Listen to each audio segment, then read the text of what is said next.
Hi guys, সকলোকে মোৰ YouTube চেনেললৈ স্বাগতম জনাইছোঁ। আজি মই LPG গেছ চিলিণ্ডাৰ ইঞ্চুৰেঞ্চৰ বিষয়ে ক'ম। মই আগতে LPG gas cylinder expire date সম্পৰ্কে এটা ভিডিঅ' দিছিলোঁ। যদি এইটো চোৱা নাই চাই ল'ব আপোনালোকে, আৰু সেই ভিডিঅ'টোৰ লিংক মই এই ভিডিঅ'ৰ ডিছক্ৰিপশ্যনত দি দিম। এতিয়ালৈকে যদি মোৰ চেনেলটো ছাবস্ক্ৰাইব কৰি দিয়া নাই, ছাবস্ক্ৰাইব কৰি দিব, লগতে থকা বেল আইকনটো ক্লিক কৰি দিব। আৰু বলক এতিয়া ভিডিঅ'টো ষ্টাৰ্ট কৰোঁ। আজিকালি LPG গেছ চিলিণ্ডাৰ সঘনে বিস্ফোৰণ হৈ থকা দেখা যায়। LPG গেছ চিলিণ্ডাৰ বিস্ফোৰণৰ ক্ষতিপূৰণ হিচাপে 50 লাখ টকা ইঞ্চুৰেঞ্চ ক্লেইম কৰিব পাৰি। LPG গেছ চিলিণ্ডাৰ কানেকশ্যন লওঁতে ইঞ্চুৰেঞ্চ খোল খাই যায় আৰু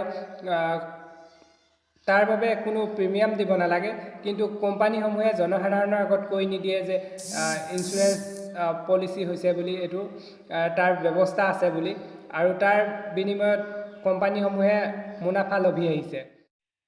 এটা এক্সিডেণ্টৰ কাৰণে 50 লাখ পৰ্যন্ত ইঞ্চুৰেঞ্চ ক্লেইম কৰিব পাৰি ক্ষতিপূৰণ হিচাপে।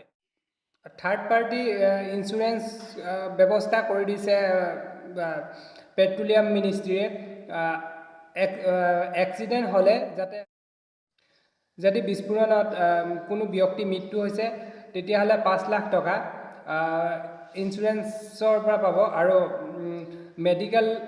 মেডিকেল এক্সপেঞ্চেছৰ কাৰণে 15 লাখ, ইমিডিয়েট মেক্সিমাম 1 লাখ পৰ্যন্ত পায়।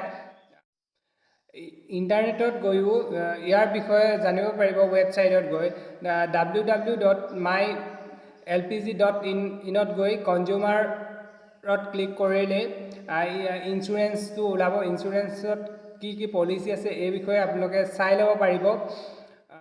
মুনাফা লাভ কৰি আহিছে যি ব্ৰেণ্ডৰে কোম্পানী নহওক কিয়, SP, ইণ্ডিয়ান বা ভাৰত যিয়েই নহওক, সকলো কোম্পানীকে ইঞ্চুৰেঞ্চ ক্লেইম কৰিব পাৰি। বিস্ফোৰণ হোৱাৰ পিছত যাতে কোনোৱেও ইঞ্চুৰেঞ্চ ক্লেইম কৰিবলৈ নাপাহৰে, সেইকাৰণে মই এই ভিডিঅ'টো জৰিয়তে সকলোকে জনাই দিব বিচাৰিছোঁ যে ক্ষতিপূৰণ হিচাপে ইঞ্চুৰেঞ্চৰ ফালৰ পৰা আমি বহুত সুবিধা পাম। আৰু মোৰ ভিডিঅ'টো যদি ভাল লাগিলে লাইক কৰিব, কমেণ্ট কৰিব আৰু শ্বেয়াৰ কৰিব নাপাহৰিব। শ্বেয়াৰ ইমানেই কৰিব যাতে কথাটো সকলোৱে গম পায় যে ফ্ৰীকৈ ইঞ্চুৰেঞ্চ ক্লেইম কৰিব পাৰি, এটকাও নিদিয়াকৈ, কোনো প্ৰিমিয়াম দিব নালাগে তাৰ বিনিময়ত। আজিলৈ ইমানেই।